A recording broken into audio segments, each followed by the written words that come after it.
This is an Ion Annapolis bonus podcast.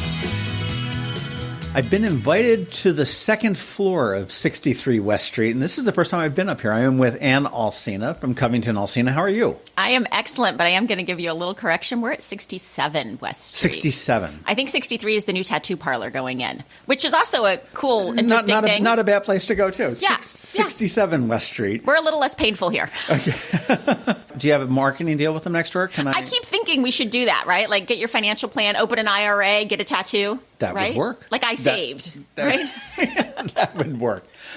Ann Alsina, as anybody that's listening to this knows, is the voice and the face that I'm looking at anyhow behind the Money Monday report. I'd like to say that you've talked me down off of ledges periodically because you're very soothing and realistic and calming. And certainly we know that the markets have been incredibly volatile over the last, probably 3 or 4 months, certainly as we headed into the election. But we wanted to sit here and talk about financial planning a little bit because it's so important in these days that, and there's so many different aspects of it. And when I was growing up, I don't think financial planners existed. I mean, I think they were called bankers. And that was what it was. I mean, you turned around, and if you had any kind of substantial money, you would invest it in a bank. And typically, a bank would be the one that would sort of manage it and figure out how to loan it out to whoever they want to loan it out and pay your money. But that's all really been turned on its head a little bit. Now we've got this whole new industry of financial planners who are really taking charge of what people say is like the greatest generational transfer of wealth that we're seeing. And obviously the goal is to have as much money as you possibly can to, when you die or when you want to pass on to your children or whoever you want to do it, right? Is that pretty much where we are?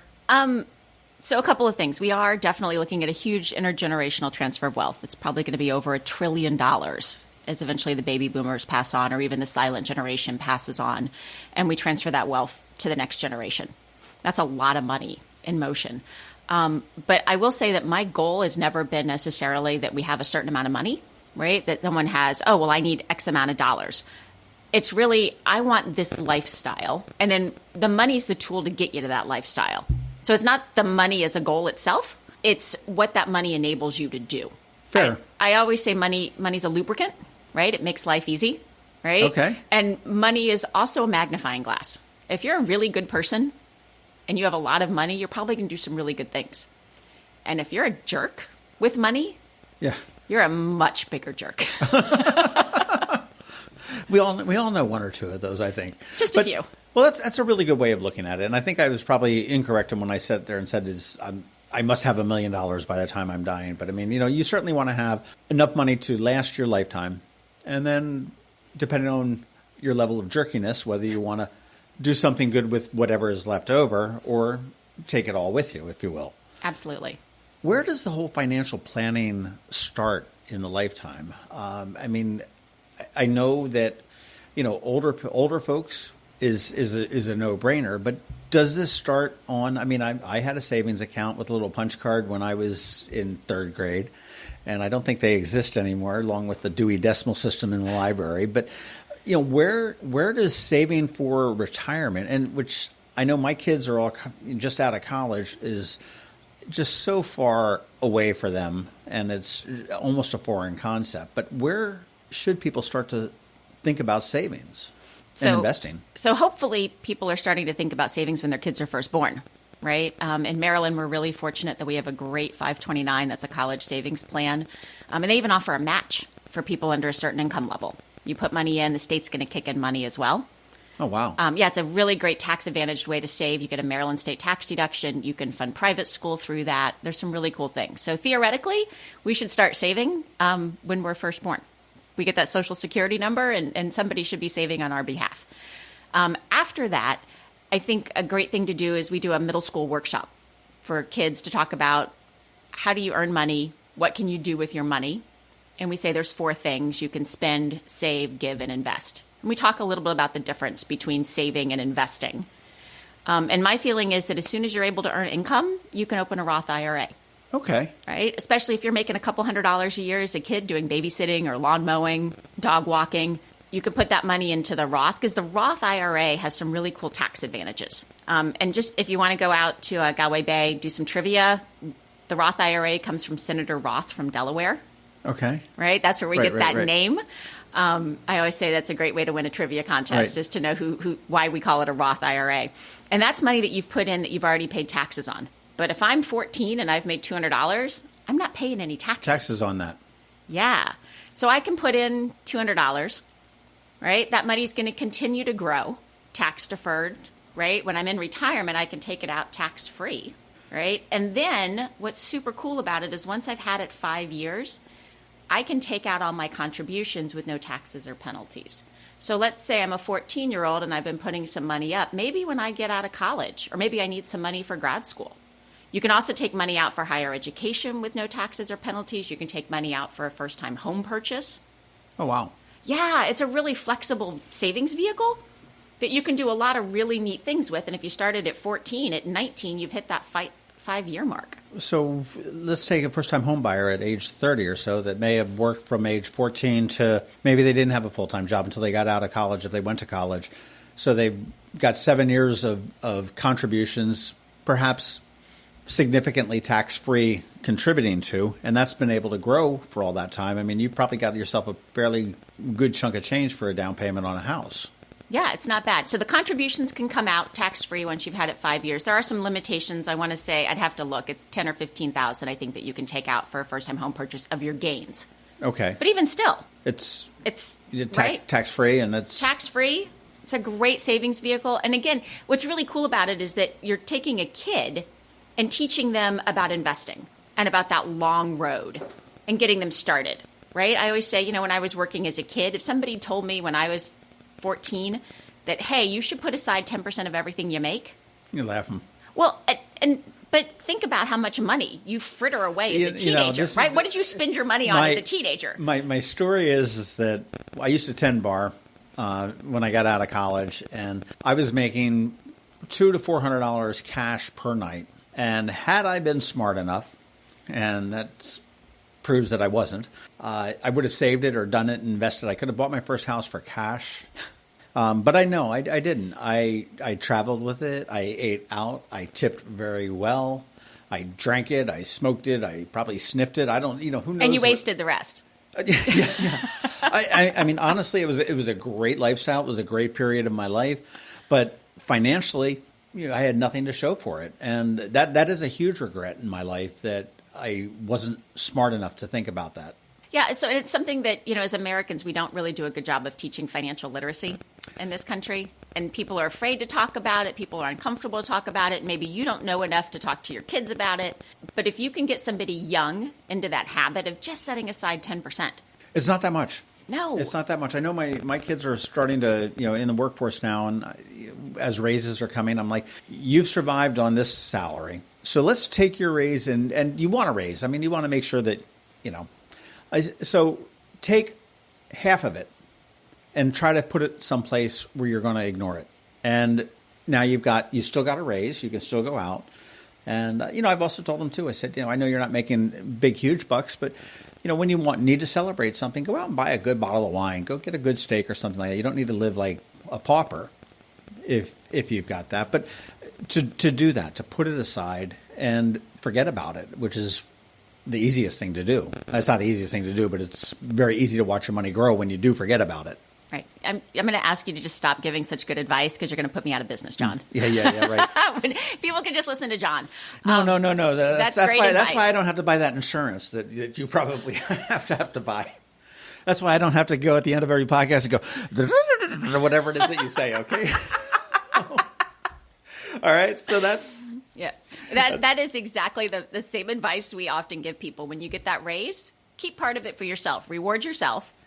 But then put part of it away. And right now what we've seen, we saw it through the 08-09 financial crisis, and we are certainly seeing it with COVID and the shutdowns and the economic devastation we've seen on the small business level, and especially in the service industry. We've always said, as a financial planning industry, you should have at least 3 months of living expenses saved in cash. After the 08-09 crisis, when so many people were struggling to get reemployed, or to get employed at the same level they were before, as an industry, we've really shifted to 6 months of living expenses to be able to fund yourself for 6 months. Well, I had always heard 6 months, and and I had thought that had gone out of favor, but that is back in favor again? Absolutely. Now, I usually don't say to someone to keep 6 months of living expenses sitting in your savings account, but, definitely keep 3 months in your savings account or in a money market, somewhere that you don't see it. Okay. And then the rest very conservatively invested that you can get to. It's important that you don't see it. That is critical. And what I teach people when we're trying to build savings, right? Because most Americans don't have it. A lot of us live paycheck to paycheck. We have a comfortable life, but there's not a lot of cushion. Sure. So what I teach people is, even if it's $10 a paycheck, maybe it's $1,000 a paycheck, whatever your number is, have it, if you can, do a direct deposit from your paycheck into a separate account that you don't see. There's a tremendous amount of research that if I open my bank account and I see I've got $10,000 in it, now I mentally know, well, $5,000 of that's my savings, and I've got to pay my rent, and I've got cable and groceries, and I really have about $600 of discretionary income out of that. I could go to the store and spend $600 and not impact myself, or go out to dinner or pick up a bar tab. I have $600, and I go to the store, and someone else who has $600 in their bank account goes to the store, I'm going to spend more. Because my subconscious isn't thinking $600. You're thinking $10,000. My subconscious is screaming, we got $10,000, baby. Let's roll. Yeah. I would say that you also, if you can suppress it on your app, your bank app or whatever it is, so you literally don't see it. Absolutely. They should do that. Banks should offer a no statement plan, where they don't send you the statement, but once a year or at the end of the tax year or something like that, so you really don't see it. I know as the economy dipped a little bit, I know my kids were saying, oh my God, I looked at my 401k statement. I'm like, don't do that. Don't do that now. When you know the economy is shaky, just don't look at it. It makes for a bad night. I always tell people it's like being on the roller coaster. You grab on really, really tight. You close your eyes really, really tightly. And you just ignore the fact that your stomach is somewhere over your head.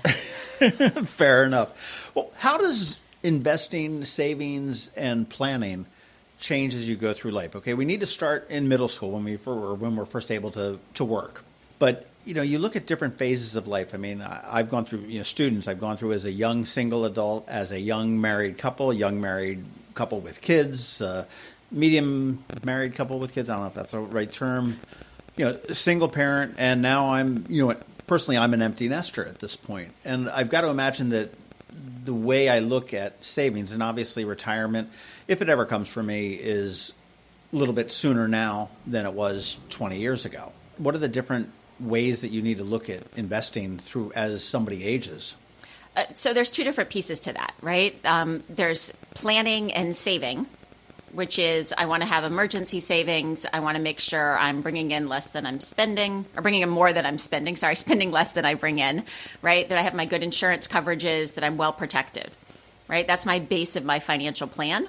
And that's going to be kind of the same no matter what level I'm at. Then we get into investing. And when you're young, it's really hard to say, oh, yeah, I know that I'm going to need this much money a month in retirement, and I'm going to live here, and this is what I want my life to look like, right? You're 20-something. You have 65, 70 is so far away. So at that point, investing is really about putting aside money, usually in an employer-sponsored plan if you're fortunate enough to have one, getting that match if you can, and being aggressive with it. If you're 20-something, go as aggressive as you can and let that money go, right? Let it ride and grow with the market over time. We often see when people first have kids, right, that we kind of have to stop saving quite so much. Sure. Right? Daycare is expensive, particularly if you're under 2, right? And so we see people they slow down their savings, they stop saving, they dip into savings, right. And then the kids are in cheaper daycare, and then they're in preschool, and then they're in elementary school. And so then we start to see going back up and replenishing, maybe even paying off some debt we incurred when the kids were little. And we kind of dig out of that hole and we build back our savings. And then as the kids get older, well, now we're saving for college as well. But we're able to start as our jobs get better, we get promotions and raises, our income increases, we can start saving and investing more. And then eventually the kids are gone. And those are typically your peak earning years. Mm-hmm. And so that's an opportunity, if you're behind the curve, to really sock money away right? If you're 50, you've even got a catch-up opportunity in your Sure. retirement accounts, right, that the IRS allows us, that Congress has given us. But even if maybe you're on track, maybe those extra years when the kids are gone, you do like you do with the raise. Well, the kids are gone. I've got some extra money. I can travel a little more, enjoy life a little more. But I'm also going to put more money away. And that becomes the cherry on the sundae in retirement. Yeah, no, well, I totally see that because right now, as being an empty nester, I do find that I have a little bit more discretional income myself, if you will. And, not that it's rolling in the dough or anything like that, but it's definitely a lot more than if I had, 3 kids at home feeding, eating, and, I'm out of gas in my car type things. And that's... That's always the big key. When people say my kids are grown and out of the house, I say, are they still on the cell phone plan? Right. I'm just going to be excited when I get my daughter off my Starbucks app. That's true. Connected to the Amex card or something like that and goes from there. You'd mentioned savings and you'd mentioned investing. What is the difference on that? And I totally agree with you as far as financial literacy is something that needs to be addressed in the schools, which isn't. And there's all sorts of life skills. I had one kid ask me one time, said, the stamp goes in the upper right corner of the envelope, right? Because this is somebody that's, grown up in the world of emails. And, right. They didn't have pen pals. It's like, hey, just write me a check for the money you owe me. I don't have a check. Can't I Venmo you? Much less know how the hell to write it out. So what is the difference between savings and investing? Isn't that the same thing? I'm putting money in the bank and earning my, 0.5% interest or something like that? If you can find a bank that's paying 0.5% interest, I'd like to know about it. So typically we separate the two, that savings is more of a short term, right? Savings, and not your emergency savings, obviously we want to keep for a while, but it's short term, it's liquid, right? And it's very secure. Like you said, maybe it's earning 0.5% right now.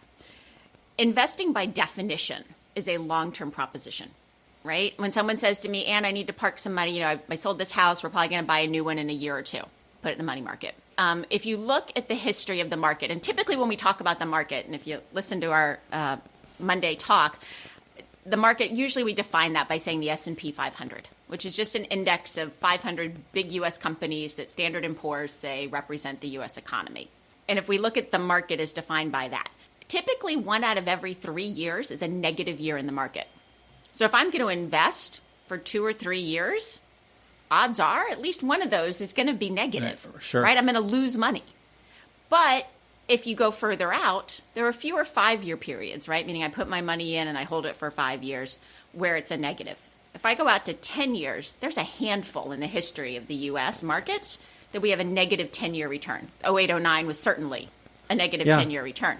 We have never had a negative 15 or 20-year run in the stock market. Okay, and certainly an individual stock. But if you're in a broadly diversified portfolio, right, if you just own the S&P 500, which you can't invest into an index directly, I know that's always in our disclosures. Yeah. But if you were to hold, right, that, there's never been a 15 or 20-year period where you would have lost money. So if you're a young person, you can be really, really aggressive. When that market goes down, if you're still buying into the market, that's the best thing in the world for you. Now I'm buying stuff on sale. Right, that's awesome. That's the whole, sell high, buy low. Yeah. So if I'm a young person and the market dips, heck, if I'm 50 and the market dips and I'm still buying in, that's phenomenal, right? I always say that buying low feels like eating cold, mushy peas. It's healthy, but it really tastes bad. Well, question then: how do you buy? I know I can go across the street to the bank, and I can say, hey, I'd like to open up a savings account, and I give them the 12 cents I have in my pocket, and they open up the savings account. How do I take that 12 cents or that $10 or $100 or whatever it is and put it into a market? You're a financial planner. Do I come up here and just slide it through your mail slot? Usually we pull stuff electronically these days because most people don't have checks. Okay. But yes. So I don't know if this is the time to get into the industry as a whole. But traditionally we had brokers, right? A stockbroker. If you remember, my broker's E.F. Hutton. Right. Right? And so a broker is going to be somebody who buys and sells stocks or bonds for you on a commission. Right? And sometimes that word gets a bad rap. People say, oh, they're commissioned. Well, I'm fee only. That doesn't mean you're not a crook. Just how you get paid, right? I always say Bernie Madoff was a fee only advisor. Right. Okay. Good point. Right? And the compensation is sometimes not all that different. right? So you have to think about that, about the person you're working with. But traditionally, a broker is someone, and they're going to sell you either individual securities, a stock or a bond, or they can sell you a mutual fund, which is how most people get started. And so a mutual fund, we're all going to pool our money. I'm going to put in $100. You're going to put in $50. Teresa's putting in $500. Tim's going to put in $20. But we put all of our money in, and there's a manager who's buying or selling stocks or bonds with all of our money together. It's a mutual pool of money, a mutual fund, right? And that's a little bit easier for people to get into because I can buy a part of a share. I don't have to buy one share of Apple at $125. I can put in $25 into a mutual fund. Okay. Right? And now I'm getting 150 probably different stocks versus one. Right. So it much more diversified. Now, you can still lose money, right? It can go down, but it definitely does diversify some and gives you exposure to many different stocks. You can get in for a partial share. You don't have to buy a whole share. And so that's an easy way to start investing. So you can do that through a broker. You can do it yourself. You can go online, Fidelity, Vanguard, right? Anything like that. You can go online and open your own account. Okay. And then you can work on the other side of the story are fee-based or fee-only advisors. And the difference there is that when I work for a commission, I have to meet what's called a suitability standard, which means that if you've told me, Ann, my objective is growth, as long as whatever I sell you is growth-oriented, I'm good, okay? When I work for a fee, and oftentimes the compensation levels are the same, but when I work for a fee, you're going to see it coming out of your account, right? It's fully disclosed. You're going to see it. That's the minus. Yes.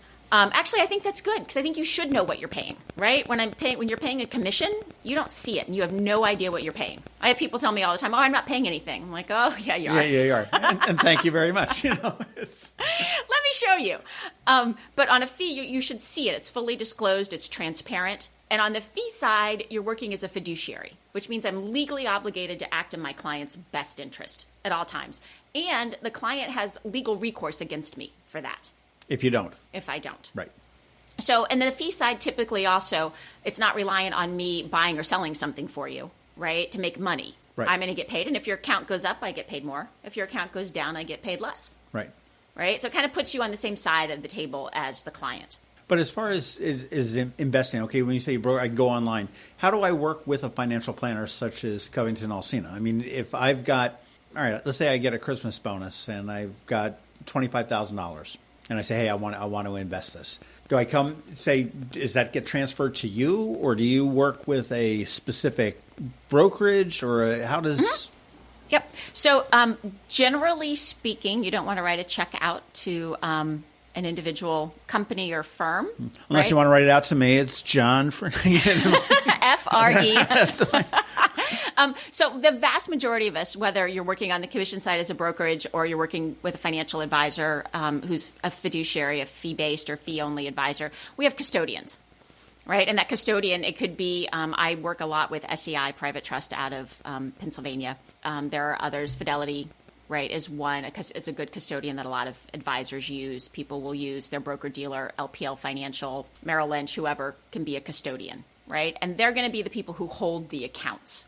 Okay. For you, right? Whether that's if you're going online and doing it straight through Vanguard, or you're working with an advisor, and they may use Schwab or TD Ameritrade, or right, any of those custodians. And so the account would be opened there. The money typically gets electronically transferred, although we can do checks. And then the advisor is going to work with you, or you would work with the online platform if you're doing it yourself, to select investments that are going to be appropriate for what you're trying to do. Now, most planners.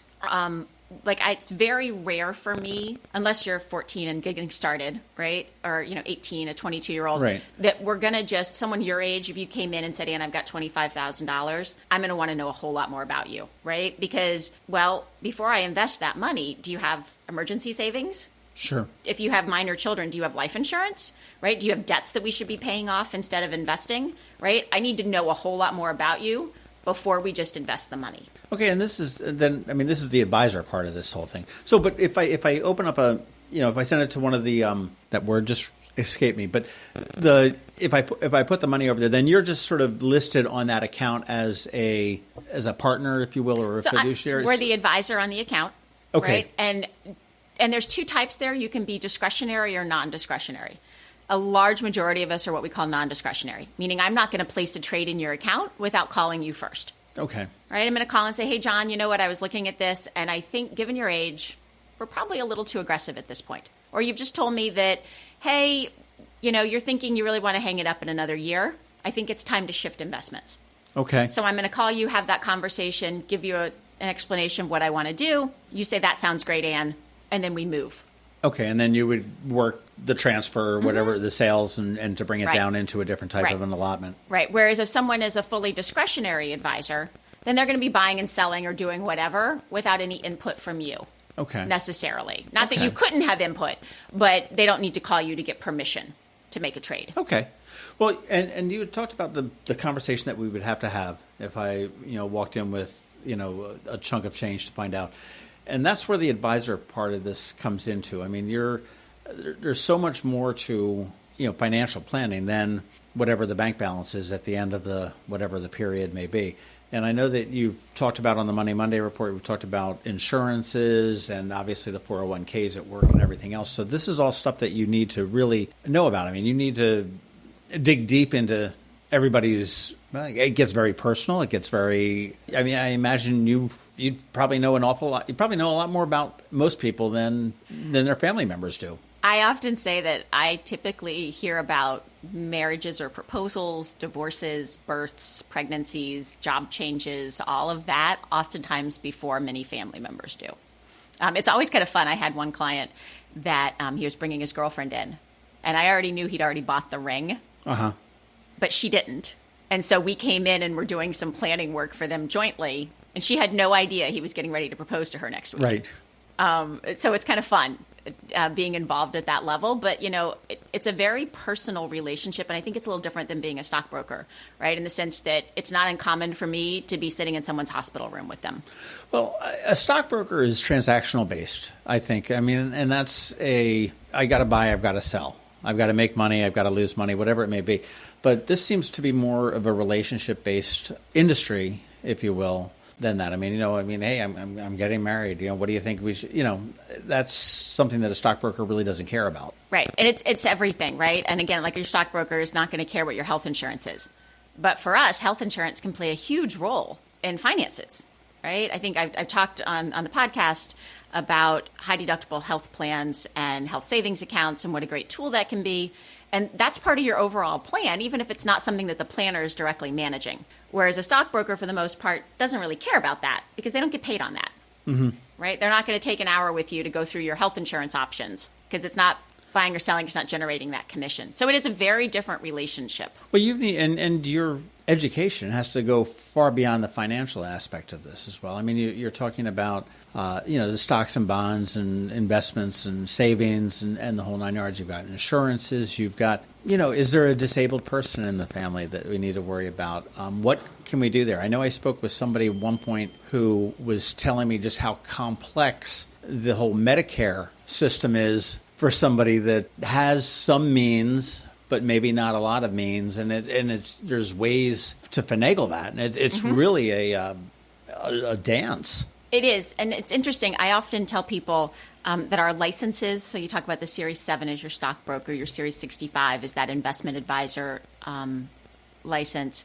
Those licenses really kind of talk about the regulations. And I always joke that it's basically a test of what can I go to jail for. And to me, it's hysterical that there's multiple choice, right? I can go to jail for 5 years. I can go to jail for 10 years. Is it A or B? And I'm thinking that should be true, false. Can I go to jail? Right. I don't care how long, right? But they don't actually, those securities licenses tests don't actually test to see if I know anything about pension plans or health insurance or taxes or estate planning. I think it is important either to have somebody who has a lot of experience in the industry, who's learned all of that, or someone who has a designation. So advanced designations, like the Certified Financial Planner designation. That one requires not only a bachelor's, but 8 additional college-level classes. I want to say it was 3,000 hours of experience when I did it. I think they've changed that a little bit. It was a 2-day test. I had to drive up to Baltimore and sit in a hotel ballroom for 2 days taking a test. It's a pretty extensive designation, and then it requires ongoing continuing education because the laws change, right? Just this past year, the CARES Act was huge, and before that, we had the Secure Act, and then the Tax Cut and Jobs Act, and we can keep going back that if you're not on top of all of that, Right. Right? You're doing your clients a disservice. Right. When does somebody need to think about working with a financial planner? I don't think there's ever a time when someone shouldn't. Okay. So that teenager that's working at the pool in the summer doing lifeguarding, obviously this is not somebody that's going to be meeting with you every month. And, right. You know, and that's a once a year. Right? Or maybe we're going to talk before they go off to college to talk about, do they really want to take on those student loans? Catch me on TikTok. Yeah. Right. But what we really start looking at is when people are first getting their first jobs, right? And maybe that's a time when you're talking job, you're talking career jobs. Career jobs. Okay. I'm getting out of college. I'm getting my first job and I'm signing up for all my benefits. And I'm signing up for that first 401k. And maybe I need some help with budgeting and deciding how much of an apartment can I afford. Right? Do I need to get a roommate? What do I need to do with all of that? Right? Getting off on the right financial foot. With financial planners, you can be fee only or pay for a fee. So in other words, I don't necessarily have to have money to invest. I can come in and spend and pay for an hour of someone's time. Sure. And get some overall really good financial advice and get started off on the right foot. And then maybe as I go along, so maybe I first get started and they say, you know what, work on building your savings. Here's how we're going to set up your employee benefits. Put this much into your 401k. Here's your budget. And then maybe you go along 2 or 3 years and then you want to come back to that person. Right. Right? Assuming you don't already have a relationship with them because you started the Roth IRA when you were 14. In those cases, they're probably going to want to meet with you at least once a year just to go over everything, touch base. How are things going? What are you thinking career-wise? How's the job going? All of that stuff. And then I always say, right, that the best time to plant an oak tree is 100 years ago. Mm-hmm. Second best time is today. It is now.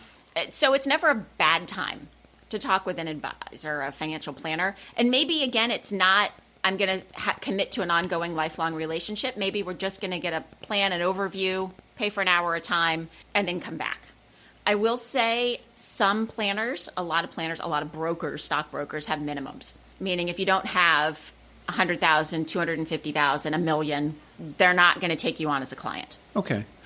And so you can just ask up front, right? Mm-hmm. Do you have a minimum? How much do you charge per hour to meet with me if I don't meet your minimum? Or will you meet with me if I don't meet your minimum? At Covington Alsina, I have been very fortunate, very blessed that I didn't have to operate that way. And so my minimum is that you have to be a decent human being, and I have to like you. Time for me to leave? Yep. If you're rude to my staff, you're out the door immediately. You should take them out to lunch first, see how they treat the servers and the busboys. Exactly. But, if you're a good person who is interested in getting advice and taking advice and wants to work with someone, then I don't really care how much money you have. To me, it's that you're a good person. And if you're not, then I'm going to quote you some really outrageous fee. I call it can I say asshole premium on a podcast? Yeah, sure, go for it. Okay. Yeah, we call it. It's up to your people that are going to. Yeah. That's what my bar is set very low here. Well, you can always call it the jerk premium, right? Because right. I figure either that's going to scare them off or they're going to pay dearly for the privilege of working with us. It's good to know. Yeah, so if I'm quoting you $10,000, probably you should take the hint. What does the average family person have saved? At what age? At what age should they have? And I guess I know there's a big difference between what they should and what they do. Yeah, and that's really hard to give you a specific example. Because, I have clients who have, $100,000 when they retire, but they have other income, right? Maybe they have a pension, maybe they have Social Security, and they live a very, very modest life. Their house is paid off, or maybe they live with family, and they're okay. I have other clients that, just our distributions to them are $15,000 or $20,000 a month, plus Social Security and Sure. other income. So a lot of that is kind of dependent on the lifestyle you want and what you're looking for. I always say everyone always says they want to travel in retirement. And I have to drill down. John, what does that travel mean to you? I've had 5 clients go to the Galapagos. Right, at different times. And I've had multimillionaires say to me, well, if we could just go to Myrtle Beach a couple weeks each summer and rent a place where we could bring the dogs, that would be great. And then I have people who are going to be flying first class to Paris. So to say a certain person needs a certain amount of money, it's going to vary widely. And it all goes back to what lifestyle you're looking for. Exactly. I'll tell you, Ann, one thing that I particularly like about your firm, practice firm, what's the proper term? Either one. I think firm. I usually say firm, but we'll go with whatever. Okay.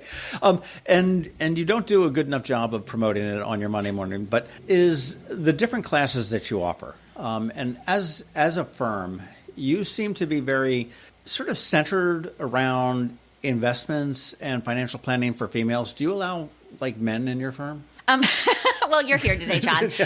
So Special exception, okay? Right. I had to go in the side entrance, though, and up the back steps. So I might... We didn't let him in the front door. He's wearing a dress, too, in case anyone's wondering. No, it's interesting because we actually came about with the women focus. And it wasn't something I necessarily set out to do, but I was talking with my business coach, and we were looking at our brand, right? Because I could throw a rock and hit 25 other financial advisors sitting in my office. Sure. And when they looked at everything that we do, they said, well, clearly your focus is on women. And I said, what do you mean? That's not clear. Yeah. But when they really spelled it out, I kind of went, oh, yeah. But it's funny because we've been doing Women, Wine, and Wisdom now for, I want to say, over 13 years. And that's one of our signature events. It's held monthly. Before COVID, it was in a restaurant, so it was a lot of fun. Right now, it's virtual, which means my alcohol bill for the office has dropped dramatically. But we have it once a month, January through October. And I started it because I would sit down, sometimes with couples, sometimes with one person, and I'm explaining things and going through their plan. And oftentimes, the woman is just beating herself up. Well, does everybody knows that. I'm just stupid with money. I don't know anything about money. And I always say, and I had a nurse who was saying that, and I said, you wouldn't trust me to put a PIC line in somebody, but that doesn't make me stupid. So I started this because it was a great way to help educate people that I don't always have time to do in a one-on-one meeting and provide some really good information to women especially. So the Women, Wine, and Wisdom is women only for the most part. Sometimes women will say, can I just bring John in with me? Right. For this 1 month. And I'm always like, yeah, but he has to shave his legs and sit in the corner. That's right. Shut up. So occasionally we will. But we find it sometimes changes the dynamic, right? Just like single sex education changes the dynamic. We find that when it's just a group of women in there, they don't mind speaking up as much. Well, I think that the Wine, Wisdom, and... Women, Wine, and Wisdom. Women, Wine, and Wisdom is stereotypically... You've got, look at a couple, and the man handles the finances and the woman handles the dinner. And with the divorce rates are still where they're at 50%, let's be real about this. There's a good chance that you are going to get divorced or be single again. That, there's nothing worse, I've got to imagine, than a woman coming out of a marriage going, I know where Whole Foods is. I mean, and that's, when I first divorced, I dated a woman whose husband was very much like that. And as they were going through, on the surface, everything looked very good. There was some wealth. There was affluence, the whole 9 yards. And in the end, she needed to bring money in to get out to it because they found out there was like day trading and the house had been mortgaged 4 times. And she didn't realize that he had signed her name to this and that and really insulated this woman who needs that information to figure out, okay, you're going to have to rebuild your life at some level coming out of a divorce, whether you're male or female. This is a whole new world. But certainly financial has got to be a huge part of that. And that seems to be a perfect fit for, what you're doing. Well, the statistic is that 90% of all women will be solely responsible for their finances at some point in their lives. And that's a few years out of date now. I want to say that was 2016. So I'd imagine that number is even getting higher, especially as people are waiting longer to marry. The divorce rate continues. Women are more likely to be a widow than a man is to be a widower. So, yeah, women definitely need to know about all these things. But what's interesting to us, in addition to Women, Wine, and Wisdom, we do Second Saturday, which is in partnership with the Women's Institute of Financial Education. It's a nonprofit. And so we do the second Saturday of every month. It's a workshop for women who are in the early stages or who are contemplating divorce. So it's myself, a family law attorney, and a therapist. Okay. And we walk through legal, financial, and emotional implications of divorce. But beyond that... So if you see your wife walking into Ann's office, that's 67 West Street on the second Saturday of the month. You might want to bring flowers home that night.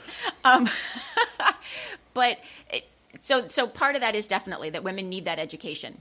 But it's not just women who need it. And so it's interesting. We have men who'll call us and say, will you work with us? Can I work with you? Because women definitely need some of this, but a lot of times financial literacy is not a female-only issue. And we have a lot of men who come in that like our approach. They like the education. They like the planning work that we're doing, the comprehensive, holistic nature of what we do. So we do have clients of both genders. Okay. and I'm happy to work with everyone. It's just that a lot of our educational stuff has been focused primarily on women, although we do other classes like the middle school allowance workshop, we do Social Security classes, we do Medicare classes, we do, normally in November we would be doing an antiques appraisal event, but it's kind of hard to pack 50 people in to a conference room right now. Understandable. Well, what have you done? You talked about virtual and everything else. What have you done for COVID? Has it affected your business? I mean, I would have to think that when we were initially shut down, are you considered as a financial planner an essential business? I know banks were. Yep. So the whole financial industry is considered essential. Okay. If you think about it, if we shut down and you're just losing your job and you can't call your broker to get any money, that'd be terrifying. So we were essential. We remained open. I came into the office alone, had my staff go home for a couple of months. We have shifted a large amount of our stuff to Zoom and doing virtually, not just our events, but a lot of client meetings, which has been great because we have clients all over the world. Mm-hmm. And so now with that shift, I'm like, why didn't we do this sooner? So we can do great meetings online like that. We still have people coming into the office because, like I said, it's a very personal relationship. Yeah. So we installed UVC lights into our HVAC system, and we've got the HEPA filters running, and we sit at opposite ends of the conference table and all of that. Okay. So pretty safe.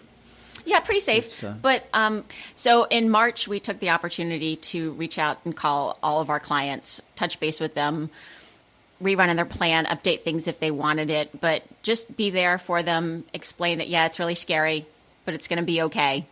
They didn't need to worry. And then we've just stepped up our communication a lot. It's got to be really reassuring just to know that. I mean, that would probably be the last phone call that I would expect personally on, come March. And I think that's probably very reassuring and very comforting to the people that work with you. Yeah, a lot of them said, oh, Ann, I figure you'll call me if things are really bad. Right? If I'm not hearing from you, I don't need to worry. And I said, well, news is a little scary right now. So I wanted to reach out. I want to touch base. You mentioned when I was talking about my kid trying to figure out where to put the stamp on the envelope, the class was Adulting 101. What is that? And again, I think, does that, you talk about bringing kids and young people into this. I mean, is this a family approach to financial planning? I mean, if a parent are working with you, I mean, are you working with their children as well type? Okay. So there's two pieces to that. One is that I consider this a family event. And actually, in some cases, I do work with multiple generations of the same family. So it's kind of fun in that regard. Mm-hmm. So if I'm working with a parent, then we will always be happy to meet with and give consultations to their children as just part of what we do, because we do view it as a family, right? So that's part of it. The Adulting 101 class, part of me isn't real fond of that name, but that is based on our hierarchy of financial priorities. So if you ever took sociology in college, you learned about Abraham Maslow and his hierarchy of needs. Right. So it's kind of the same thing, but around money and finances. And I've given the talk, I don't even know how many times, to different community groups and business groups, women's groups. And it's based off of that. And what's really great about it is that this is our own hierarchy that we use for developing financial plans for people. What's the most important thing that you have to get done first? Once that's been done, what do we work on next? And it applies to everybody regardless of income. I actually gave the talk at one of my Women, Wine, and Wisdom. And I had a woman who was there, and I think their net worth is well into 8 figures. And she said, I almost didn't come because, I didn't really think this would apply to me. And she said it was fascinating how these same principles work with someone who's got $100 and someone who's got $100 million. And we see, because the very first step on it is getting your will and legal documents in order. And how many times do you see some celebrity or someone who's worth millions who passes away without their estate in order? Sure. Yeah, well, we're all invincible. I mean, that's unfortunately what we think about. I mean, and certainly I would hope that the current situation in the world would allow other people to think otherwise and to have it. I know Scott McMullen, who's a friend of mine, an attorney in town, he has, through COVID, has had to do a couple of last-minute will and testaments from a hospital. And that's just abhorrent to sit there and think that everything else is going on in the world, in your life, and with you, to have to worry about that. And I think that, the whole relationship thing really makes a lot of sense. The best way to find out more information on you is probably your website, which is covingtonalsina.com. That's it. And we've also got a great Facebook page with information about all of our events. And I will say, I'm going to spell this out, but it's because sometimes it doesn't say too well, but it's Covington, CovingtonAlsina. Yes. And that's all one word, .com. And that's a hybrid of your names, isn't it? It is. Covington is my maiden name. Ooh, that sounds awfully British. Well, actually, the Covington side of the family, my grandmother is a Ball. And if you're familiar at all with American history, George Washington's mother was a Ball. Oh. We actually had my 5 times great-grandfather had the land next door to Mount Vernon, and it's mentioned in the General's diary. Very cool. Yeah, it turns out we owed him money. But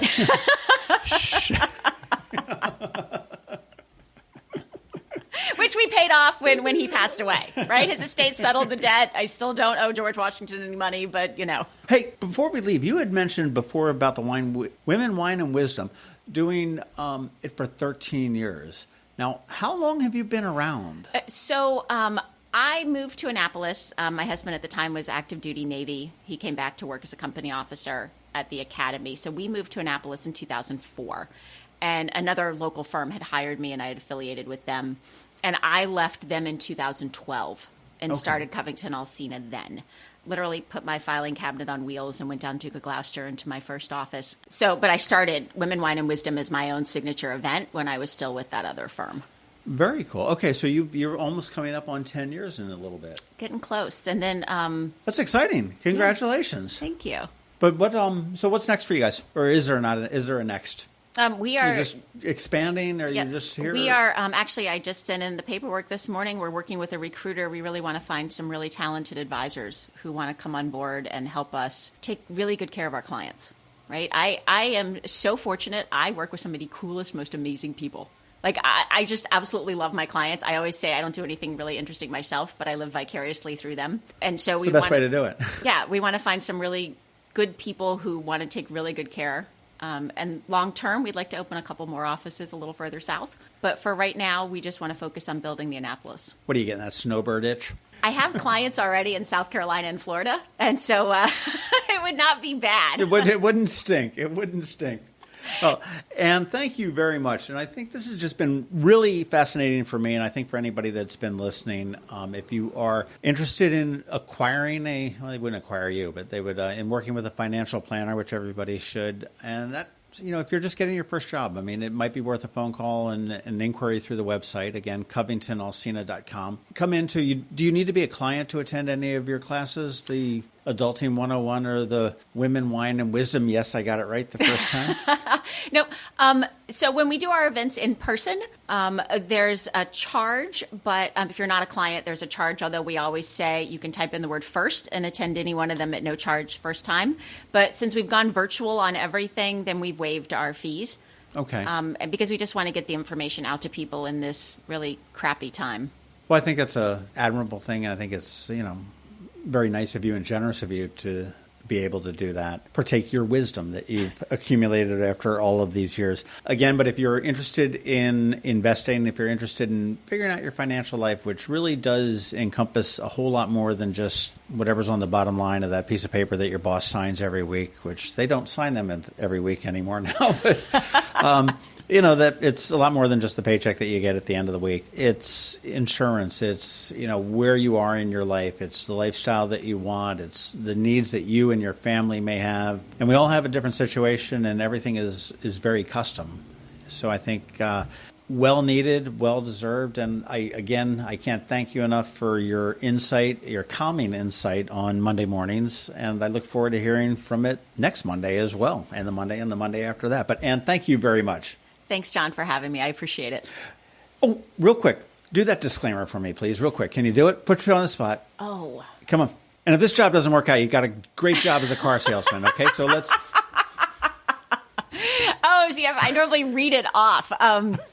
Securities offered through LPL Financial, member FINRA ICPC. Investment advice offered through Great Valley Advice Group, a registered investment advisor. Covington Alsina and Great Valley Advisor Group are separate entities from LPL Financial.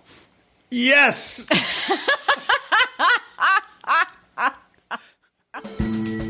This has been a bonus podcast from Ion Annapolis. Please visit us at ionannapolis.net. Follow us on Facebook at All Annapolis and on Twitter at Ion Annapolis. And if you haven't subscribed to the Daily News Brief podcast, go for it. And all of your local news will be delivered to your phone, tablet, or smart device by 6 a.m. every Monday through Friday.